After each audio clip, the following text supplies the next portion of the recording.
podcast is coming to you live from the Pickaway County Fairgrounds in Circleville, Ohio. It is scheduled for a 1 fall or a 10 count. Now let's go to ringside. Hey everybody, I'm your host, Mr. Wrestling Podcaster number 2, Jeremy Vilmer, and now the star of the show, Bobby Blaze. Hey Jeremy, welcome to Circleville, Ohio. Pickaway County Fairgrounds, right outside of the hometown of Bobby Fulton in Chillicothe, Ohio. And I'm glad to be here, man. I'm glad to hear your voice again. And I think we got a great episode lined up, episode 14 with the JYD, the Junkyard Dog, and 10 reasons why we love him. I'm glad you didn't announce how long this may be, because we might go over our 45-minute time limit that we normally try to set for this kind of a podcast. But let me just put you in the right frame of mind before we give shout-outs and those type of things. The reason I picked the Pickaway County Fairgrounds, it's not too far from my home. It's a couple hours away, right outside Columbus, Ohio. And I picked it because I want you all to listen right now, and I know you are, and I appreciate the listeners. And here's the thing, Jeremy. We're doing JYD, Junkyard Dog, so it could be anywhere in the Mid-South. It could be anywhere in California. It could be anywhere in Kentucky. It could be anywhere in upstate New York or outside New York City. Just a small town, just a venue. I want you to close your eyes, and I want you to imagine yourself as a younger version of yourself. Maybe you're 10, 12. I'm going to read something from someone that took the time to write me. They were 7 when they first got to see JYD. But anyway, what I want you to do, we're going to bring that small town feeling back to you. If you looked at our picture that I posted, it's Bobby Eaton and myself in this past May at Bobby Fulton's retirement show from the Pickaway County Fairgrounds. I wrestled there many times, and so did JYD. Bobby used to bring in some really good guys, top talent from back in the day, and I worked there for the first time in 1993. I'm going to take you back to that place. So I picked Pickaway County Fairgrounds with Jeremy under the premises of it could be your National Guard Armory, it could be your high school, but you're not at the Olympic Auditorium, you're not at the Superdome, you're not at the Mid-South Coliseum. You're just somewhere in a small town, and the wrestlers are coming to your area. And it's the same guys you see on TV every week, and they are the closest thing you're going to see to real live TV stars. Skin color, muscle size, talking styles, body styles, ethnic back. It doesn't matter where they're from. The wrestlers came to your town at one point or another, give or take 10, 12, 15 miles, and you got to go to that small town atmosphere. And the first time that I walked into the Pickaway County Fairgrounds, as mentioned, was for a show for Bobby Fulton, and Rugged Ronnie Garvin was on the show. The Iron Sheik was on the show. Junkyard Dog was on the show, along with a bunch of locals, and also Bobby Fulton and his brother George, who wrestled as the Patriot over in Japan. The Mummy, who wasn't the Mummy at the time, Rob Macy, was doing a Sheik gimmick. Just so many young, talented guys blended in with the veterans. And Bobby used to sell a lot of tickets at the Pickaway County Fairgrounds. So just imagine your local high school or your National Guard Armory or the venue in your small town, and just go there for a moment, think back to the first time you went to a smaller show. And maybe nowadays it's equivalent to an independent show, such as Bobby Redden's Fan Fest, his retirement show there back in May. I was having some eye problems, but I did go to the Fan Fest, and I met so many good fans and so many friends that came by just to see me, but they also got to see the Barbarian, Bill Eadie, the Masked Superstar, Tommy Wildfire Rich, Tracy Smothers, Bobby Eaton, Bill Dundee, Bobby Fulton, Jim Cornette. They got to see all these great stars at a local venue. So that's where we'll come from this week, Jeremy. So thanks for having me back as your You Say Star. You know what, man? I'm just like you. We're doing a podcast because we love doing podcasts. We love podcasts. And more importantly than that, we love pro wrestling. So thanks for the introduction. I'll quit rambling. I'll let you go on with what we're going to go on to next. And welcome again to episode 14, JYD, Junkyard Dog, and why we love him. So that's why we have the small town feel to our show. Yeah, I've said before on the show that I love studio wrestling because it's such an intimate venue. Here locally or semi-locally, about an hour and a half away from me, a promotion called APW, All Pro Wrestling, over in Hayward. And they run their shows in a garage, and your seats are not far from the ring. You are so close that the few times I've been, wrestlers were spitting on the back row of the crowd because that's how close you were. And I like smaller, more intimate things, and also I think it's appropriate that we come from a smaller venue when we're talking about a guy like Junkyard Dog, who would pack him into a house, small or large, regardless of the venue. But when you got to go to your high school and see somebody like him wrestle, you were seeing, like you said, a star so close you could just about touch their boot when they were in the ring. Yep. And isn't it awesome? That's a special thing. I saw John Lee Hooker play about 2 months before he died in Santa Cruz. And if I'd stuck my arm out, the security guard would have broken my arm, but I could have touched his foot. Man. Yeah.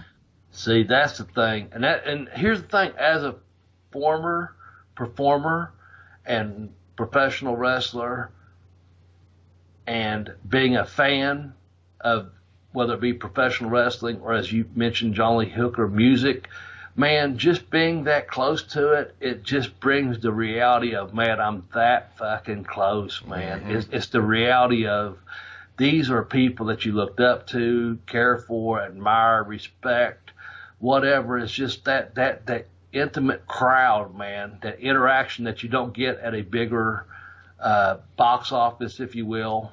But, man, when those guys come to your town, like you said, whether it's music with John Lee Hooker or professional wrestling with JYD, those people got to be up close and personal with some of the biggest stars in the world, man. And that's just a great intimate feeling, man. That's thanks. You cannot beat that. This week we are going to be talking about Junkyard Dog and the 10 reasons we love him. But as usual, we got a couple things we want to cover before we do that. So, Bobby, you want to start us off? Yep, sure. I got a couple shout outs. Some of these are going to be coming up later on in the show, but I just want to make sure I want to read three different things. One's from a shout out to Adam Price as to why he loved Junkyard Dog.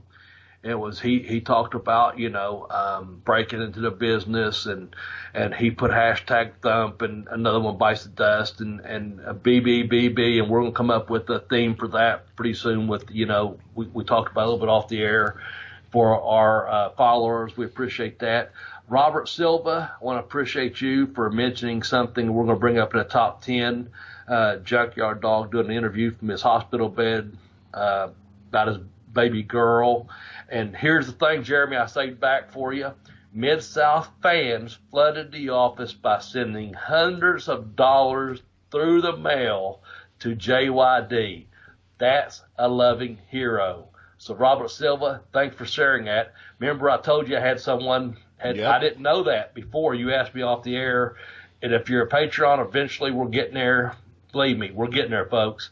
But we appreciate you. But Robert sent that out that fans, I didn't know it until he wrote it, and Jeremy asked me in a pre-podcast if I knew people actually took the time to put dollar bills in envelopes and send them to JYD. I did not until a couple of days ago, so I had to kind of kayfabe Jeremy, if you will, that no, I did not know that, which I didn't until a couple of days ago. Thank you, Robert.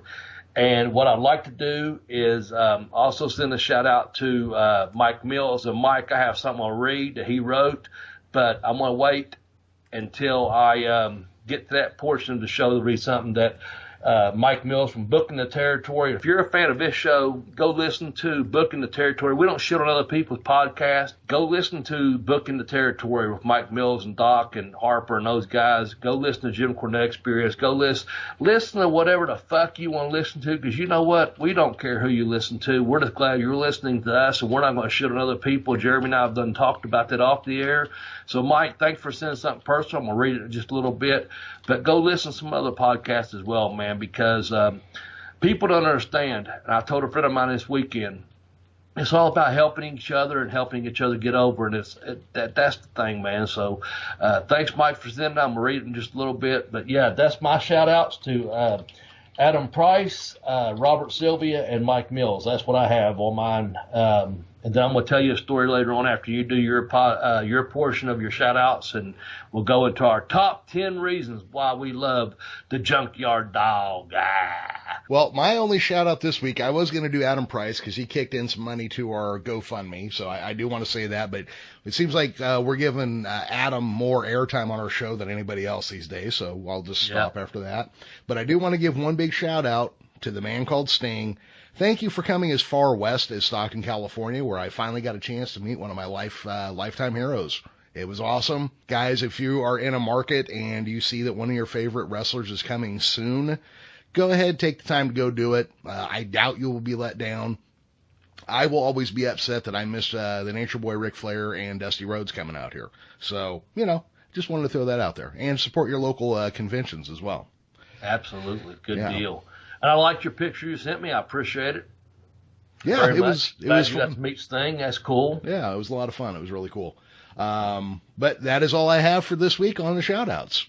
We did get a shout-out and a mention from Kevin Von Erich. I appreciate that. And that's another reason, just to go back to not trying to top your Sting, just letting you know, hey, that's why we don't shit on people in this show. You never know who's listening. You never know who's going to reach out. And Kevin Von Erich thanked us for mentioning him, his family, in the Sportatorium in our last week's episode of Greatest Rivalries from the Sportatorium. So, man, and I tell these guys on the independent circuit all the time, I went to a couple shows this past weekend, go out and support your local independent wrestlers, go out and support these conventions. And, man, you got to meet Sting, man. How cool is that? I mean, how fucking cool is that? You sent me a personal text with that picture, and I like pop for it. You know what I'm saying? That to me, that makes my heart happy. That's the kind of stuff I want to see. Man, thanks for sharing that story with us, that you got to meet Sting, and he went as far west as, like you said, Stockton, California. Yep. So, man, good deal, man. Good for you. Good on you. It was awesome. Yeah, and do support your local wrestling shows. Bobby, can I take a moment to address something I saw Rip Rogers write on Twitter this week? Please do. He put up a thing, and I believe it was the night of SummerSlam, about, if all you're doing is watching wrestling is to bitch and complain about something, go do something else with your time. What I want to say is, if you don't like the wrestling you see on TV, I can almost guarantee you that there's something going on in your local market somewhere with independent shows and other choices. You can always get the Fight app on Roku or on your phone. Guys, keep in mind, there is a flourishing independent scene out there right now. Huge one. And if you don't like what you're seeing on TV, stretch your arms out just a little bit. There's something else out there that you will like. I talked to an actor from England a couple weeks ago for my other podcast, The Geekish Cast, and he is just now, because of the WWE Network, getting to see NWA wrestling from the 80s. Go ahead. There's shit going on. It is a bigger wrestling market than we've had in the last 30 years right now. So I want to encourage you, support your local wrestlers, support your local promoters, support your local musicians, support your local comic book artists. Get out, find where the artists are in your community that you're into, check them out, and give them a little patronage. And that's my little public service announcement for the week. And I agree. Not 100, but 1,000%. Get your ass out there. Don't watch. I'm not discouraging you from watching WWE, Impact, or Ring of Honor. I'm going to say this. If you are watching it and all you want to do is piss and moan and bitch about what you see on TV, get your ass out to an independent show. I don't care if it's a Comic-Con, the fucking Rocky Horror Picture Show at midnight, comics, artists. I don't care if it's a fucking mime. I don't care if it's a clown, a street performer, whatever. Man, support those people. Support the people that are out there busting their ass on independent shows. They're out there. I went to 2 one Saturday.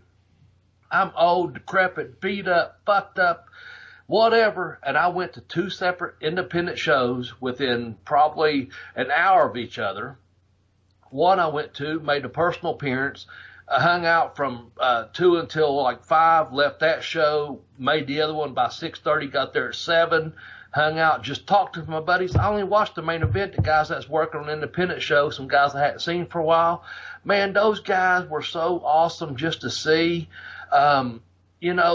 get your asses out there. Quit complaining, bitching, moaning about what you see on TV. If you don't like it, turn the fucking channel. You don't like the podcast, don't fucking listen. But here's the thing. We're asking you. If you do like it, do listen. Do support us, and also do support whether it's a guitar player, drummer, a bass player, a band, an artist, a mime, a clown, a fucking street performer, whoever it may be, man. Just get out there and show your love and support. Because, let me tell you a story real quick, Jeremy, and I know I'm rambling. That's all right. I always ramble, but here's the thing. And this goes kind of with our GoFundMe, and I'm not asking people for a dime. Adam, thanks for kicking in. Everyone else has kicked in. Thank you very much. But here's the thing. Jeremy and myself, we're not on the street corners begging for money. We're not saying, oh, we're disabled veterans. We're not lying. We're not deceiving. We're not trying to work you out of a dime. No, we're out here telling you this, or at least I am. I had a guy one time say, hey, man, buy my DVD. It's only $5. I'm like, what is it? He goes, it's my independent movie. And I'm like, $5? Give it to me. I give the guy $5. Now, I'm not saying, was this the greatest movie I've ever seen? No, it's not The Godfather. It's not Apocalypse Now or Star Wars or anything. But it's 45 minutes of this guy doing his thing. And I watched it because I gave $5 for it. And I'm like, it's sitting over in a pile. But the point is this. He said, buy my movie for $5. $5 wasn't going to break me on that particular day. But $5 probably built that guy up. Whether he saw 1 or 100, that may have financed his next film. So $5 to go to a wrestling show as local, or to see a local performer, or a local band, or to get into a Comic-Con, or to buy a wrestler's picture, or a musician, magician, mime, clown, whatever, and I'm running out of fucking people there. I'm just saying, the bottom line is this. $5 won't break you, but it might help build up that other person. Now, what will become of that guy? I don't know. Hell, he might have bought $5 worth of beer. And you know what? More power to him if he did. I wasn't broke after the $5, but hopefully it built him up for him making his next film. And the fact was this. He wasn't bumming. He had something to offer. So buy my fucking books. Be a patron on the podcast. Donate to the GoFundMe. I don't know where I'm going with it. I'm just saying, man, support your local artists no matter what their art is. Yeah. Give till it hurts. No. Remember what we talked about? Jeremy and I talked about this back in February. Don't give till it hurts. You know what? Give till it helps. And I told someone that back in Thanksgiving, and I ain't bitching, moaning, complaining, nothing. I'm just telling you straight shoot.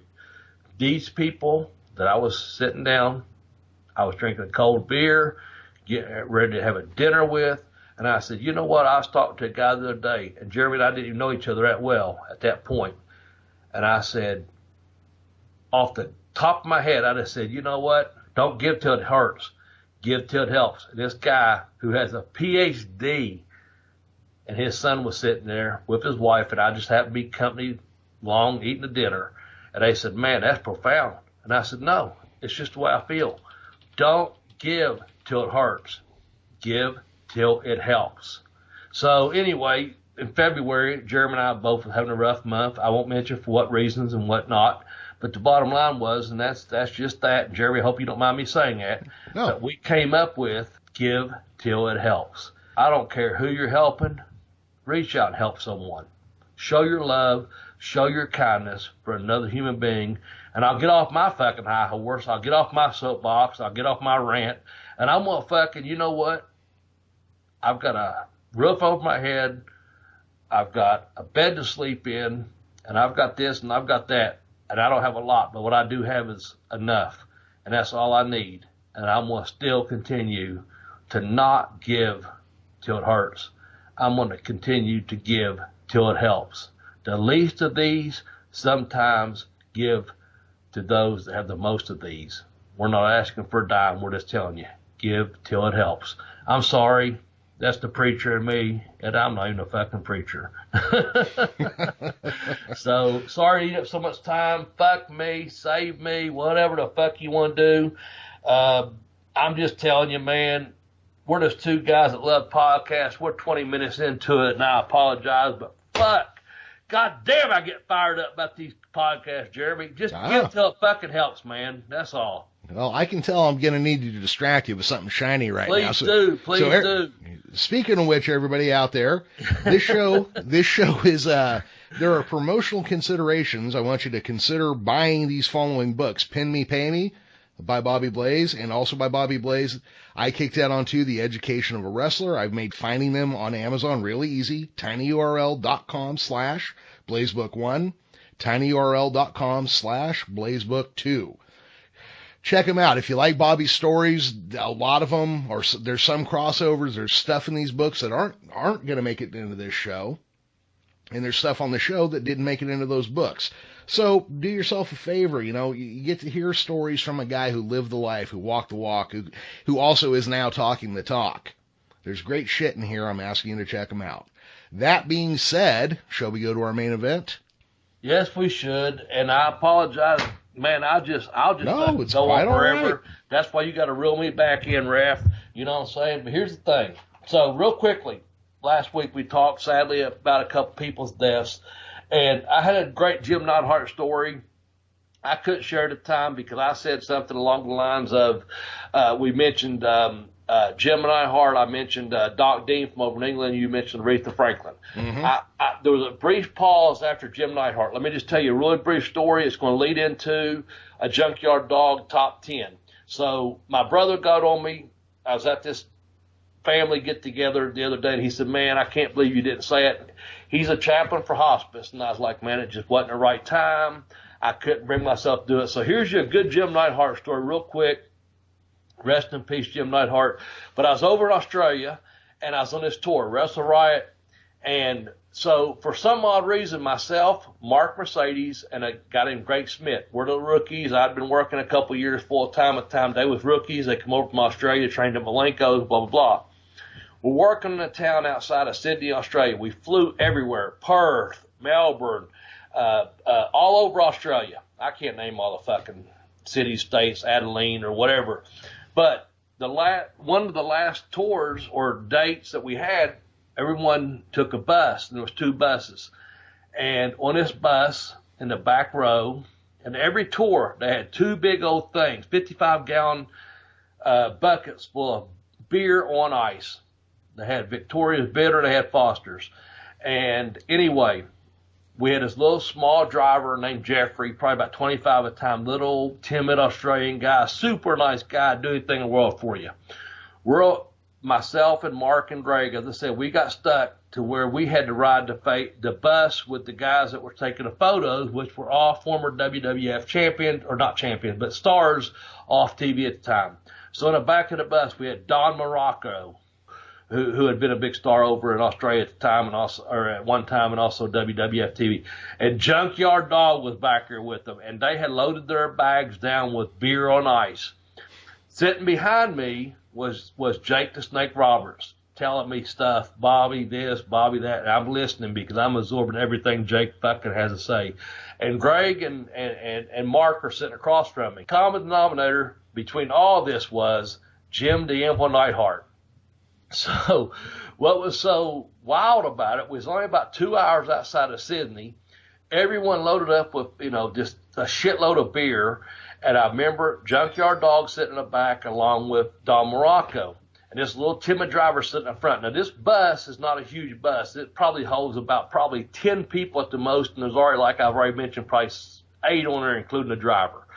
So the Junkyard Dog and Don Morocco, they've been back there and they're hammering beer. They've probably been hammering since, had photo shoots and this and that. Jake Roberts with my ear, Bobby. And he's telling me stories and where I'm just eating it up. It's great. Jim Neidhart is sitting a couple rows back. Junkyard Dog and Don Morocco was like, hey, Jeffrey, pull the bus over. We got to piss. And Jim Neidhart stands up, walks to the front of the bus and grabs that little pole that you hold before you step down into the step.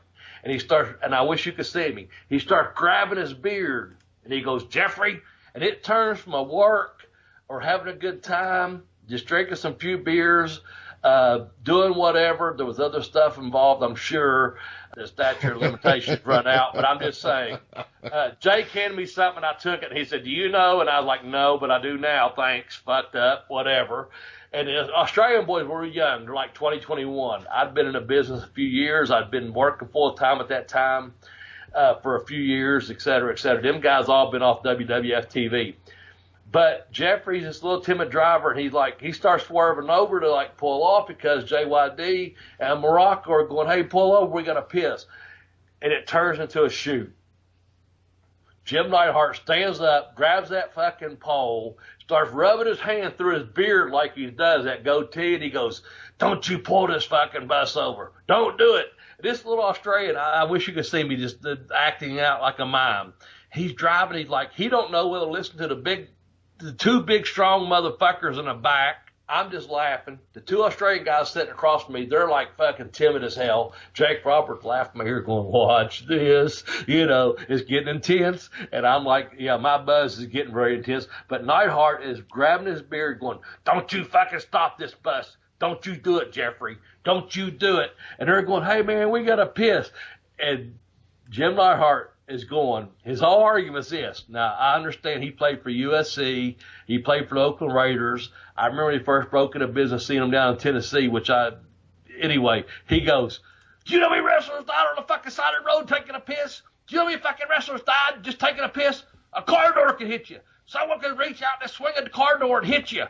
And cars swerve. Don't you pull this fucking bus over. You got this little guy that's just designated to be a driver, probably thinking, man, I've watched these guys on TV for fucking years.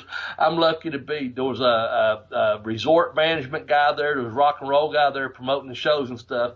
But the funniest thing was, Neidhart, here I am on another continent, not even the United States. I'm on Australia with Junkyard Dog, Don Morocco, Jake the Snake Roberts, two Australian guys, myself, a little timid driver that's just happy to fucking be driving a tour bus at that time. It's the only time we fucking took a bus the whole tour with Jim Neidhart grabbing his beard in character, because that was him. He wasn't working. He was shooting. That was just him. And he's like, do you know how many wrestlers died on the side of the road taking a piss? Don't you pull this fucking bus over.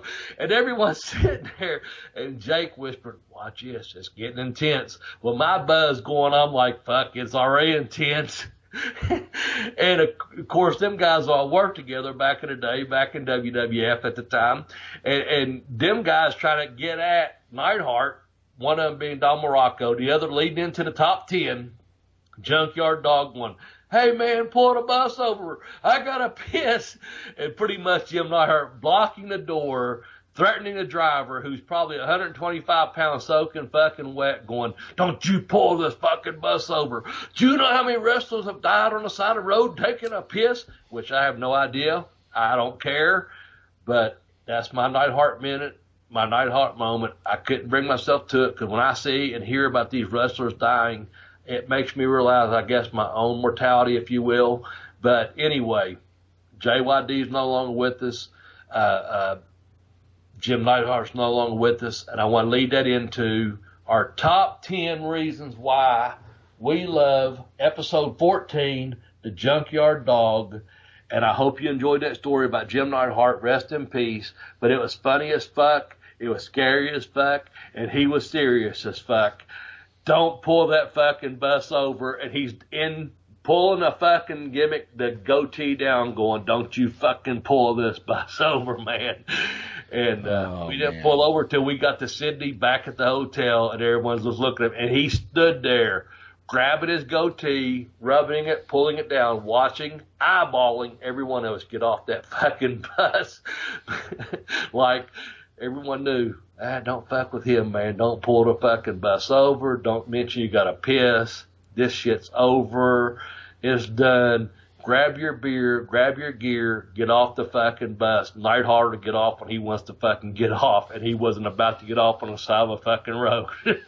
So anyway, there's my Neidhart story. I hope you enjoyed it. Let's get into the top 10, Jeremy. Sorry, but hey, no problem. Not no sorry. Problem. That's the thing. Sorry, not sorry. Had to share it with you. Yeah, I know that Don Morocco lived in Santa Cruz, California for a while.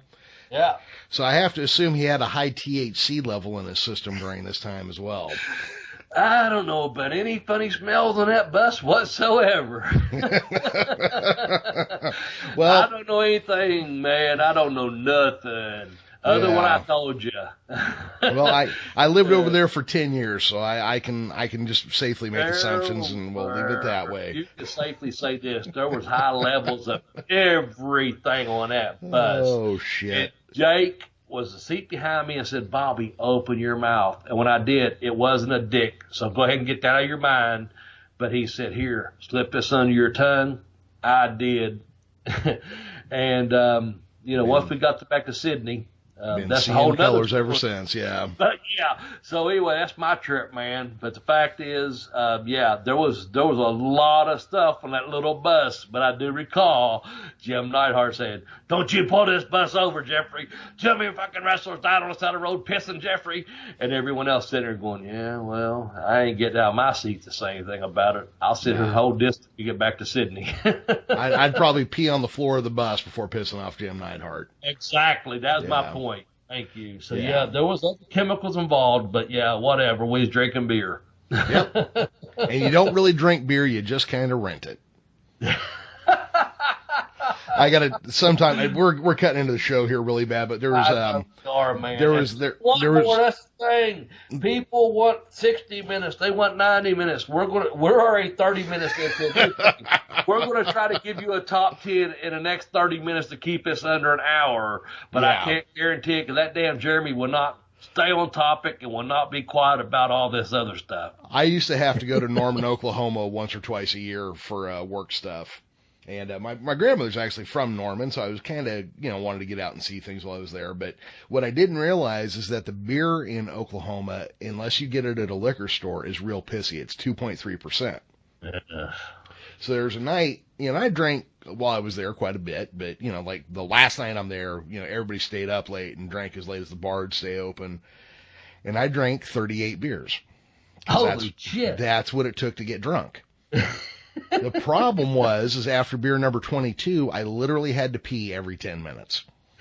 Literally. I'm like, I could set my watch by it. Cork, man, it's going to go. That's it. So, that's my big complaint about Oklahoma. But you can't get drunk without almost peeing your pants.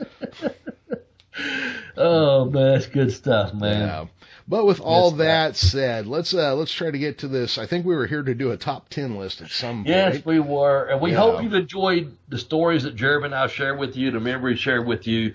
But again, this is episode 14, JYD, 10 Reasons Why We Love the Junkyard Dog. And you're with Jeremy Vilmer and Bobby Blaze at the Geekish Cast, at Bobby Blaze 744, at Bell to Bell Blaze. And we welcome you if you just now joined us or if you lived through those stories. Please try to survive the next fucking top 10 reasons why we love the Junkyard Dog. So let's go with number 10, Jeremy. Start us off, please. Yeah, absolutely. Number 10, Thump. So, Bobby, I'm going to let you dig in on that one, but Thump is tied quite heavily to Junkyard Dog, not just from being on his tights, but other things as well. So please, illuminate for us, if you would, the relevance of the word thump. Just that word thump, man, is like it was that beat, and I'll let you go on in just a second about the next one. Mm-hmm. But it was on his pants, thump, just THUMP, and you're like, what? You knew what it meant when you saw the back of his tights that said thump, or down the thigh of his tights that said thump, and you also knew he had that move, the big thump. When he picked you up, and we're gonna get on into all this, but when he picked you up, and he done that big body slam, and it was just thump, and it was thump, thump, thump. Jeremy, I believe you're number 9 because you know why. Thump, thump, thump. Well, that's dun, and that's number 9. Take us to it, brother. Yeah, well, number 9 is Another One Bites the Dust by Queen. It was written by by John Deacon. I almost said Roger Taylor. It was written by John Deacon, the bassist of Queen, and it came out in 1980 on their album The Game. In pro wrestling, when you heard that opening bass line, and now forever in my head when I think of it, I hear Bobby saying thump, thump, thump to the bass line. But when that song hit, the Junkyard Dog was coming to the ring, and somebody was getting thumped. Yep. It's an unmistakable beat. It was really, that song I think was one of the biggest hits of 1980, and it stayed on the top 5 list in the UK longer than any song that year. Of course, I've told everybody before, but for people that haven't heard it, a lot of black stations in America played it because they thought Queen was a black group by the sound of that song. Yeah. It's kind of like when Tom Jones and Elvis first met, they both expected to meet black guys. Oh, wow. I mean, my grandmother was a Tom Jones fan, and my mom was an Elvis fan, so that's really cool. But yeah, Thump, man, that's the thing. And some of these are going to run together. We're not trying to, push you for time. But so Thump was number 10. Another One Bites the Dust was number 9. Breaking in at number 8 is Barking in Promos. JYD would bark at his promos, and that's going to kind of lead into number 7 as well. We kind of try to put a combo on all these, man, just so you know, because so many people did write in. We mentioned a couple earlier that wrote in about that.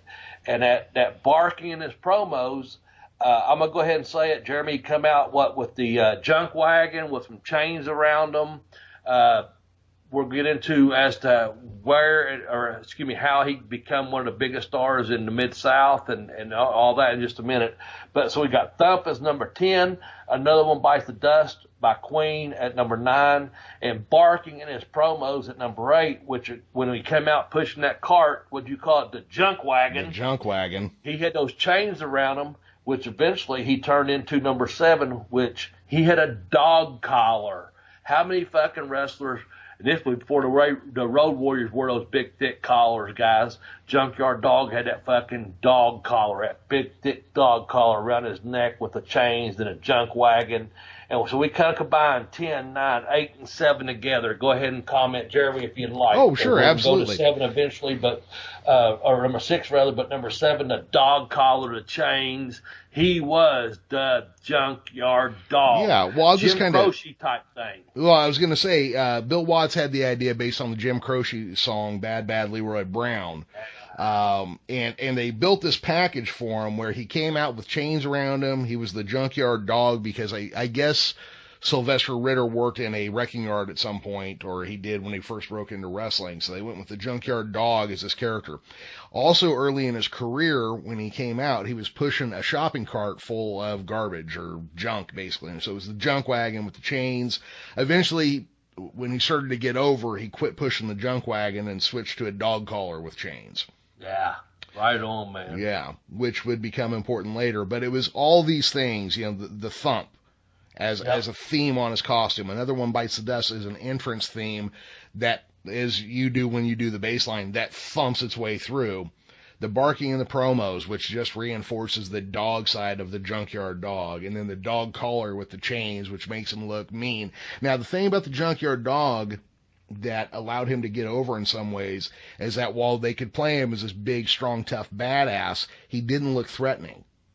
Yeah. He was scary in the ring, but your grandma wanted to give him a hug, too. Yep. And so they kind of had this perfect package of this badass, super strong guy who at the same time, everybody wanted to hug and cuddle up to. So it was a nice overall package. And yeah, those things all kind of run together. So I wanted to reiterate as we covered that. Yep. And before we head to number 6, just so people know, he did break in with Jerry Jarrett down in Tennessee, eventually over at Nick Goulis's promotion. So he kind of jumped around Tennessee using different names. You all can fact check that. Mm-hmm. But then he went to Stampede, and from Stampede, that's where he went to the Mid-South. And when he went to Mid-South, that's where we'll get to eventually, where Bill Watts had an idea for him as to why he was bringing him in.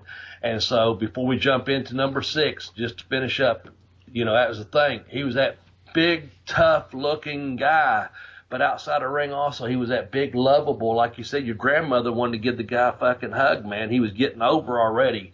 And that's going to take us to number 6, which if you want to bring it up, Jeremy, or I will. Oh, absolutely. It's up to you. How do you want to introduce this number 6? Well, we kind of combine number 6 together again with a reason. Yep. So number 6 is his feud with Ted DiBiase. Yes. DiBiase. DiBiase, yes. And and then his friend Stagger Lee having to come out. Well, it was S. Lee that weighed 150 fucking pounds that came out against when the feud began with Ted DiBiase. One of those things where before Stagger Lee actually came out, S. Lee, 150 pounds from somewhere in Virginia, came out, and they unrolled, and I had to rewatch this, so it was a fact check thing.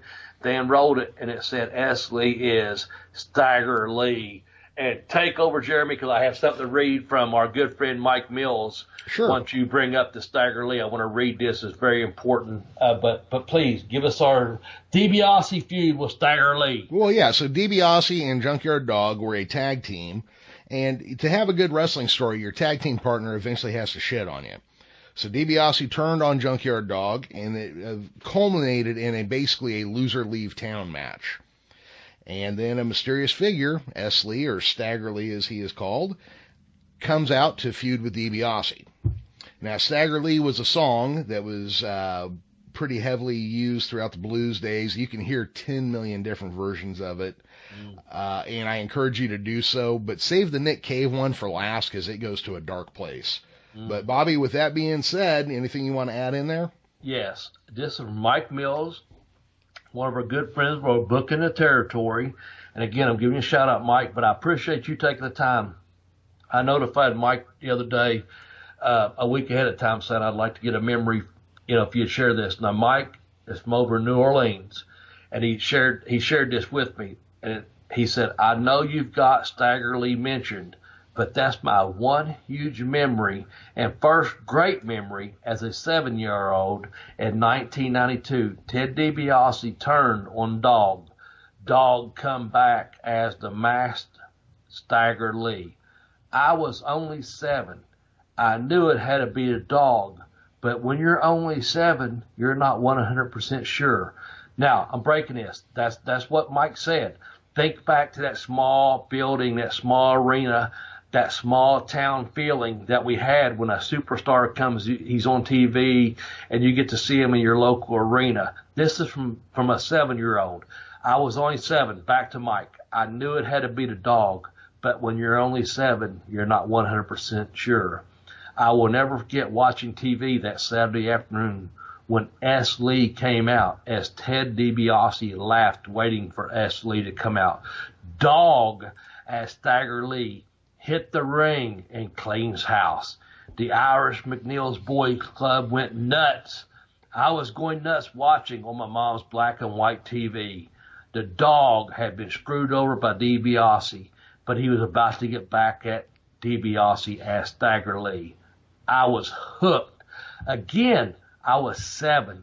We talked about that moment for years. Stagger Lee eventually won the North American title, but we were hooked long before that. It's hard to explain to people that didn't live it, but JYD was most of our first sports heroes if you came up in the 70s and early 80s in South Louisiana and the Gulf Coast.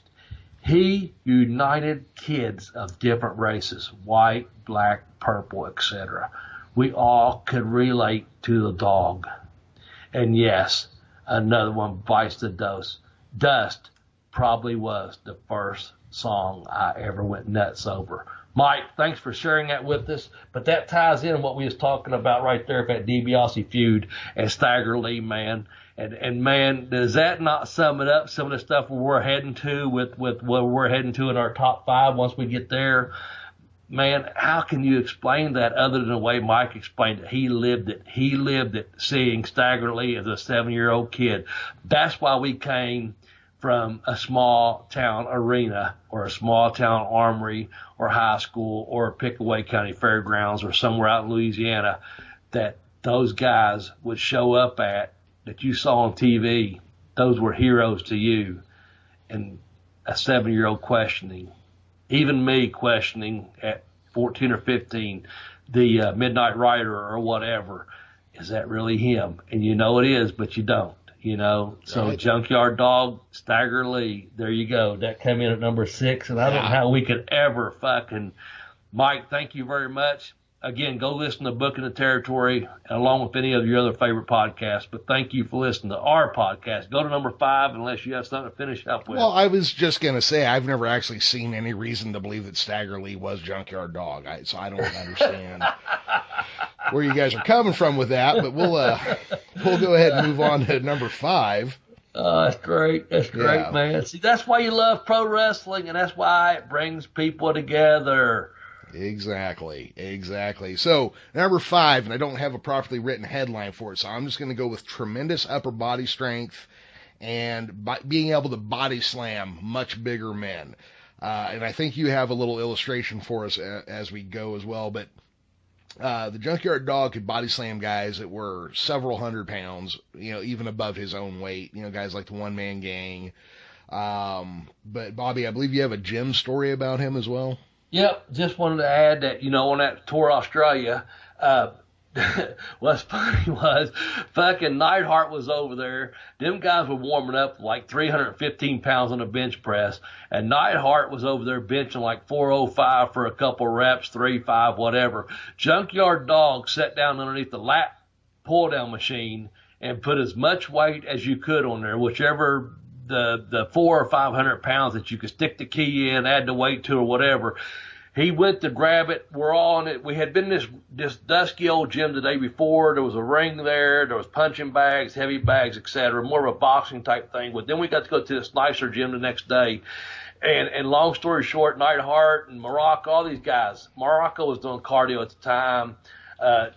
Jake Roberts, who knows what he was doing at the time. But in the gym, Neidhart's over pumping out like 405 like a normal guy'd punch out the fucking bar, or at least 135.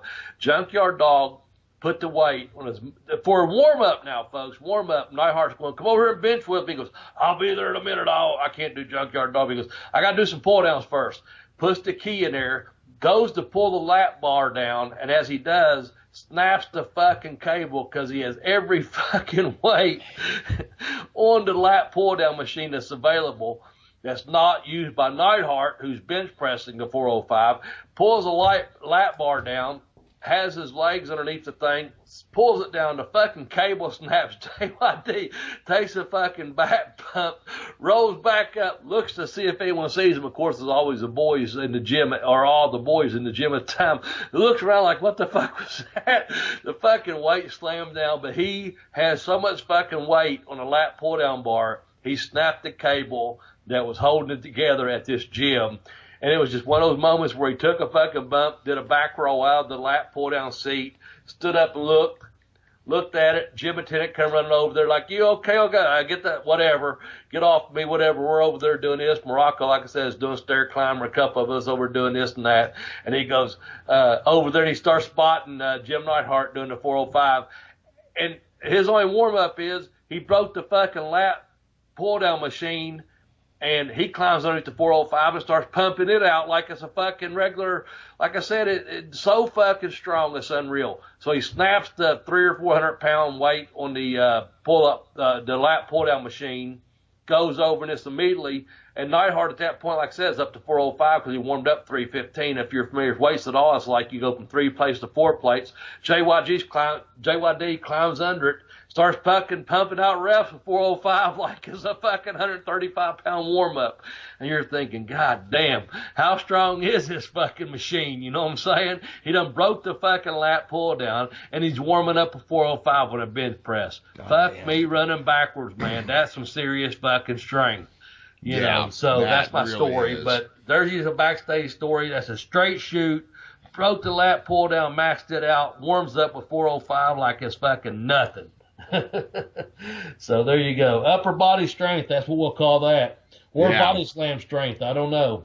Yeah, see, I had trouble coming up with a headline for it, but number 5 was just, his incredible strength and body slams. But, okay, from there, let's go to him bringing kids into the ring after a match in the WWF. Yep. Connection with the kids, man. Yep. And that's a big deal. I mean, it had to be huge for the kids. Had to have been. Oh, you know? yeah, especially back in the day. And even like Mike mentioned, you know, for those 7-year-old kids back when he was back at the Mid-South, you know, just that connection. But you're talking about WWF at that time which it is now. We don't make digs on people and stuff. It's a fucking machine. Mm-hmm. And there he is. He was on a cartoon. He was in WrestleManias. Bigger than fucking life, going to the WWE, WWF time, whatever, but bringing kids into the ring, and it didn't matter. As Mike said, black, white, purple, etc. It didn't matter. He was making that connection with the kids, man. Even you mentioned earlier, grandmothers wanted to give the guy a fucking hug, you know. But so you go from 7 or 8-year-old kids to teenagers to fucking greasy old grannies with holes in their panties, man. They wanted to fucking make that connection with the Junkyard Dog, man. And he did. He had that connection. I've mentioned before the story, and I've mentioned at least 2 episodes. I talked about extensively in my last episode how you made connection with my own personal mother, you know, coming into town after the Australian tour I just mentioned. But he had a way to connect with those kids, man, and he let them come into the ring with him. And you talk about the power of Junkyard Dog, this strong, big old African-American black guy, and he's bringing all these fucking kids into the ring to dance with them and do the whole thing, man. And they're on national TV, probably international back then still, but nonetheless, boom, boom, boom, and whatever the WWF paid for him back in the day. But either way, it was just that connection he had with people, which is going to keep on leading us through. But that's number 4, his connection with the kids and letting them get up in the ring and dance with him and talk to him and interact with him, the human being. Yeah, look, dog. I'm a 45-year-old man, and I almost wet my pants over meeting Sting over the weekend. You know, I can only imagine being a little kid and getting pulled in the ring with a Junkyard Dog, especially if you're in an area where, you know, Junkyard Dog was Junkyard Dog. Like, you know, could you imagine Mike Mills being pulled in the ring with him? He might have fainted. Man, you know? Probably would have. Yeah. You know, I do want to take this moment as an aside to say that I think it's funny that in the early 80s, when Vince McMahon would get talent from somewhere else, he'd keep them in their exact gimmick they had wherever he hired them out of, right? Mm-hmm. So he'd keep the music, he'd keep the name, he'd keep the gimmick. But then you get up closer to the end of the 80s, and everybody had to be the something that Vince McMahon named. Because early on, if you were over, he wanted to steal you away to get his business over. Yep. But later, as it went, he decided his branding mechanisms were better than everybody else's. And so you get a talent like Curt Hennig, and all of a sudden he's just Mr. Perfect, you know, Dusty Rhodes being put in polka dots. But when he started, when he'd hire talent like Junkyard Dog, he knew he needed that character to get them over. So I just find it funny how much that has changed in the time since. Wrestling used to be about the wrestlers, and Vince McMahon has made it about the company. Yeah, it would be like saying don't go cheer for your team, cheer for the MLB. You know, and that's what it's turned into. Just to me, I wanted to point out the irony of that. You know, when he hired everybody that was important out of the AWA, he didn't change one damn thing about them. Yeah. You know, and then when he went into Vern's territories, he was running opposition shows with Vern's talent in Vern's arenas on nights that Vern used to run, you know. And a few years later, there was none of that. It was all branding done in-house. And Junkyard Dog, as he JVD, as Iron Sheik would say. He was from Junkyard Dog to JVD, let me tell you, you know, so he's still a babyface, he's still Sylvester Ritter, he's still a Junkyard Dog, but it went to JYD, you know, so it goes right along with what you said. Vince had that marketing brand, man. He branded the market, or however you want to word it, but, you know, it's JVD, I tell you, you know, or whatever. The Iron Sheik and the rest of them all, you know, putting them over. But they went away from that kind of whole gimmick thing, man, we'll change you from Curt Hennig to, oh, now you're Mr. Perfect, you know. So that's pretty fucking awesome, man. But that's what happened, and that's the thing. Like you said, you can't cheer for your favorite NBA or NFL team, or like you said, I think you said MLB.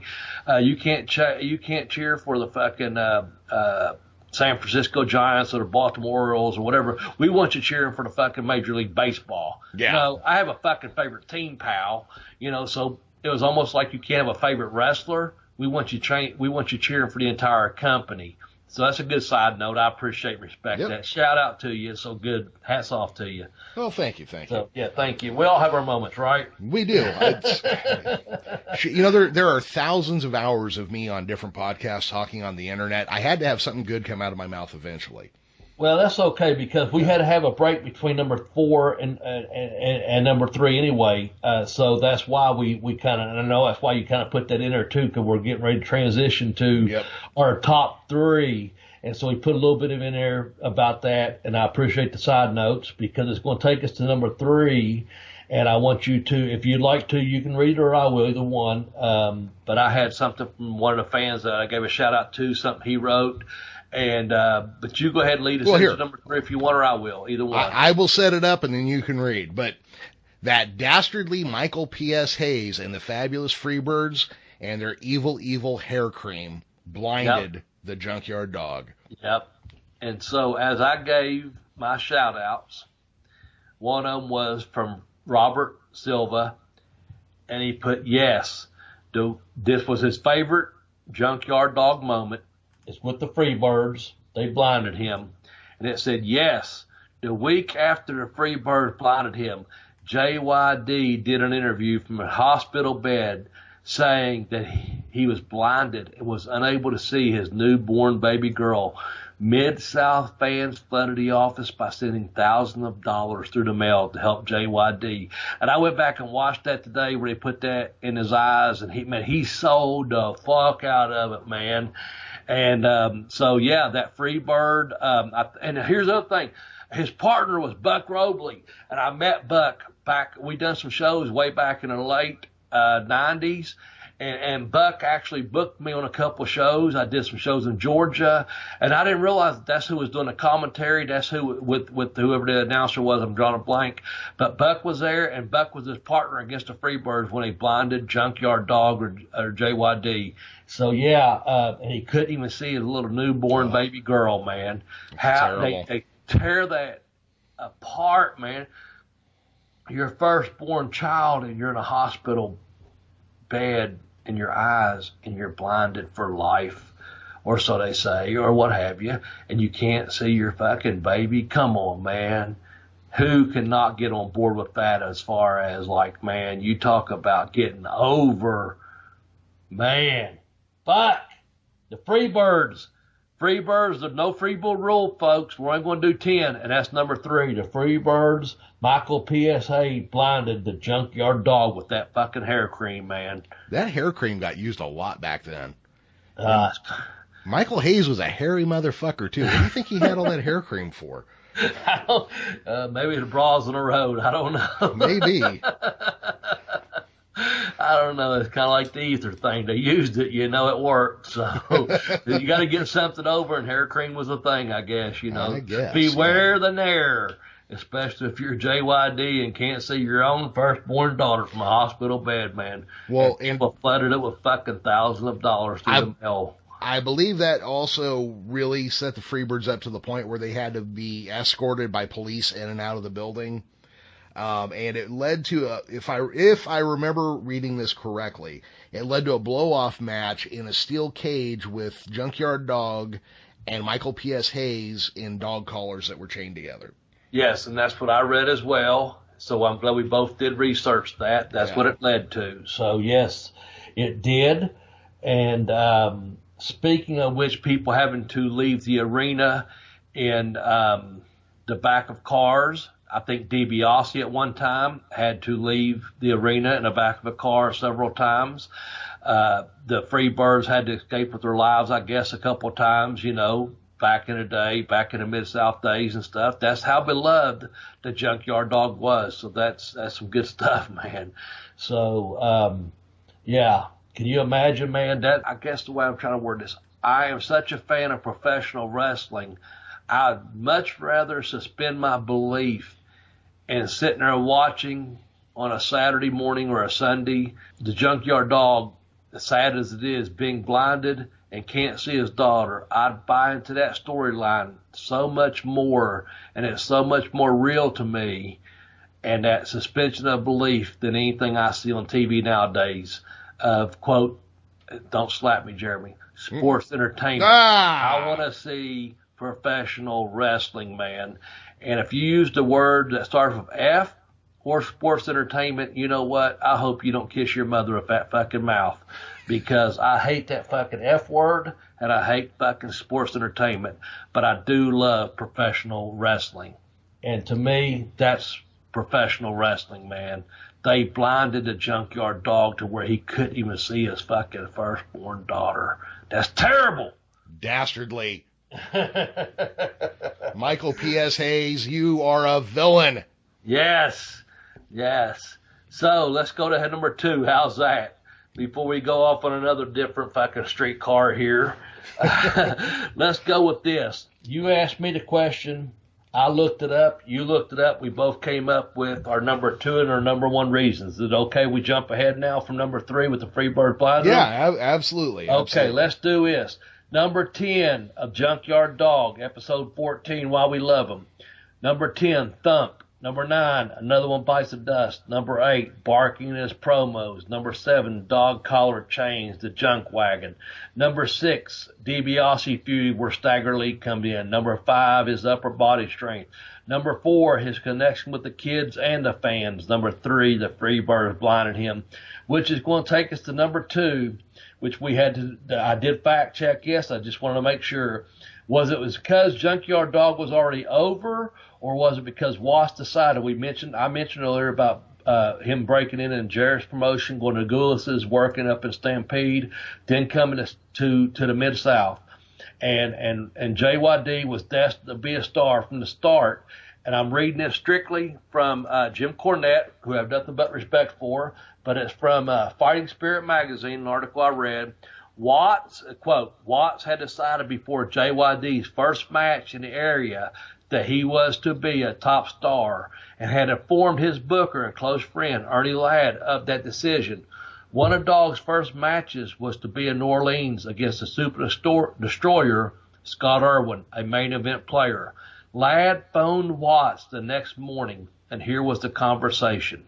Ladd, quote, Bill, your boy doesn't have it. To see what he could do, I put him 20 minutes through, time limit draw, with Irwin, and after 5 minutes his tongue was hanging out like a red necktie. He can't go. Watts, you're fired. Ladd, and then what? Watts, you're fired. I didn't tell you to see what he couldn't do. I told you to see what he can do. He should have beaten Irwin in 3 minutes. You're fired. Ladd, boss, point well taken, boss. Ladd was eventually rehired, and JYD went on to become, over a 40-year period, arguably the most popular wrestler and biggest box office draw of any star in any territory over that time.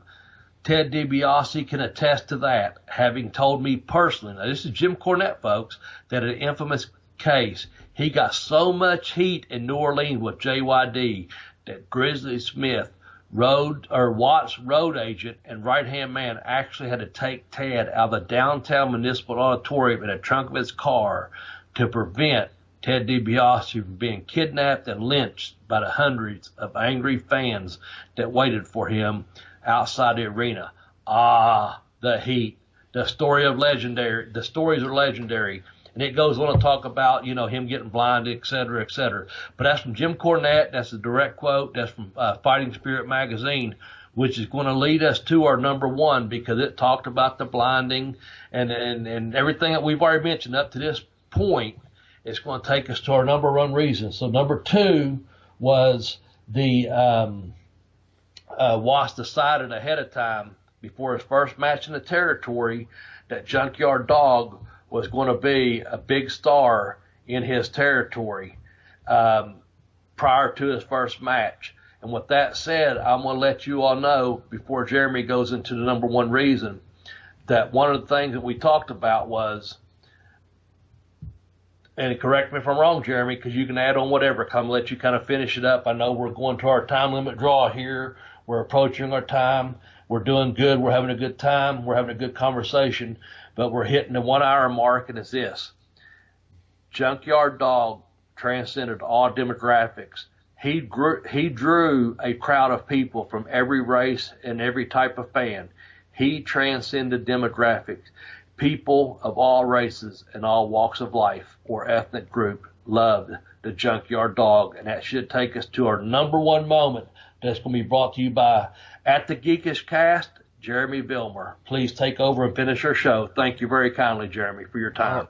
All right. Well, the number one I've got here, and I'm going to follow this up with a part of an article from Anti-Gravity magazine, and I'll link the article in the show notes when we publish. But it bucked the trends. The Junkyard Dog bucked the racial trends in the South. So I'm going to read this little bit from Anti-Gravity magazine. The Junkyard Dog was an unstoppable, title-holding winner in a sport where a black man wearing a championship belt had been unheard of. He's New Orleans' greatest wrestling star, beyond any question. During his 5-year run as Mid-South Wrestling's top performer, he captured the imagination and enthusiasm of South Louisiana to a degree professional wrestling never had before and never has since. So I want to address this quickly, and I don't want to linger on it because I know a lot of our listeners are in the South, and I don't want to aggravate anybody by making these statements. But look, Junkyard Dog, when he played high school football, got flack for being the only black guy on the team. Junkyard Dog came out of an era where black men were not big stars, and Bill Watts was not a civil rights superstar supporter of any kind, but he knew how to draw money. And that's what was important here. Bill Watts saw something in Junkyard Dog and went with it, and it made him the biggest star in the South, not just the biggest black star in the South, but made a African-American hero for everybody down there. And I don't care if we're talking about your white grandma, your 7 and 8 year old black kids in a segregated school still. Everybody loved the Junkyard Dog, and it totally reversed the racial trends. Okay, now that being said, Bobby, I don't want to offend Southern people by acting like everybody down there is a racist. So I hope I didn't overstep on anything. I don't think you did, and I think you summed it up very good. And that's the number one reason that we decided that Junkyard Dog, that's the top 10, and that was his. He transcended all that, man. It didn't matter the color of his skin. It was his wrestling ability, the push, the talk, the body. He had it all, So with that said, Jeremy, here's the thing.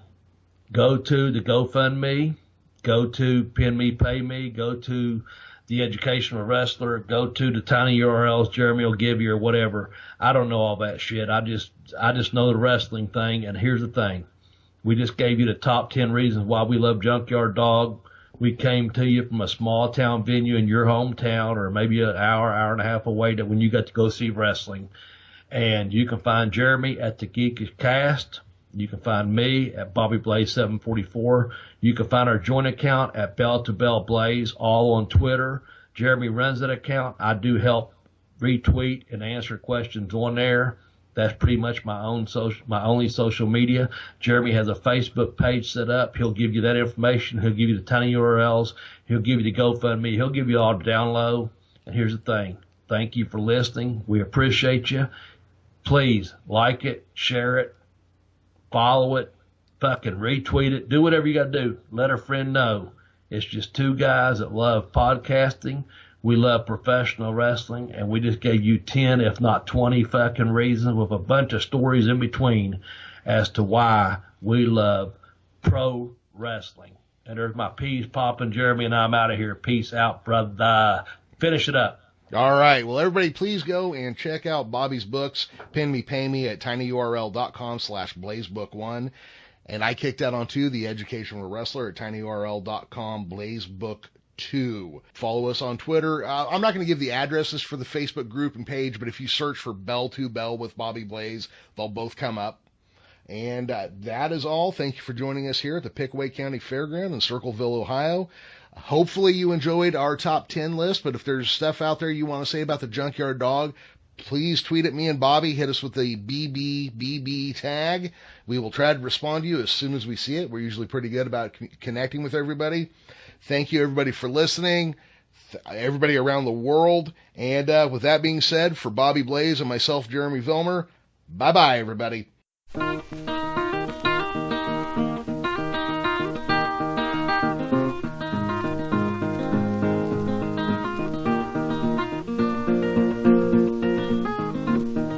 Police officer, how can it be you can arrest everybody but cruel Stagger Lee, that bad man, oh cruel Stagger Lee.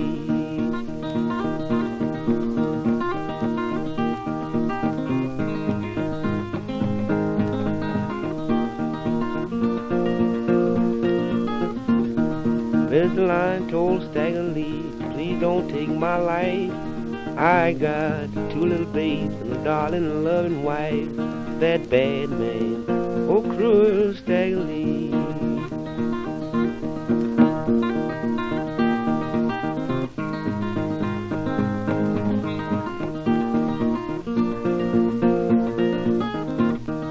What I care about your 2 little babes, your darling loving wife.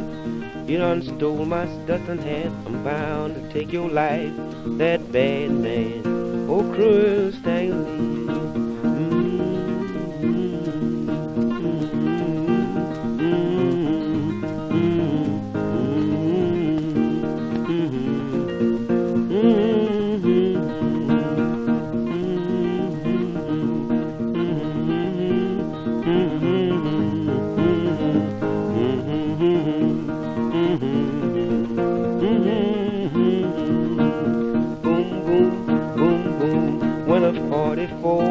But when I spy, Mr. Line is lying down on the floor, that bad man, oh cruel Stagger Lee.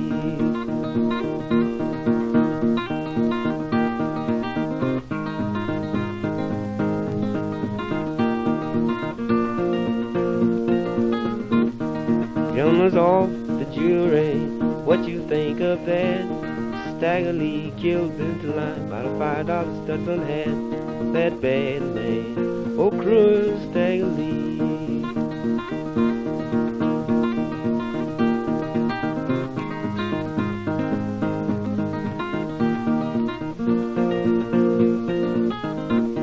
Standing on the gallows, head way up high, at 12 o'clock they killed him, is all glad to see him die, that bad man, oh cruel Stagger Lee.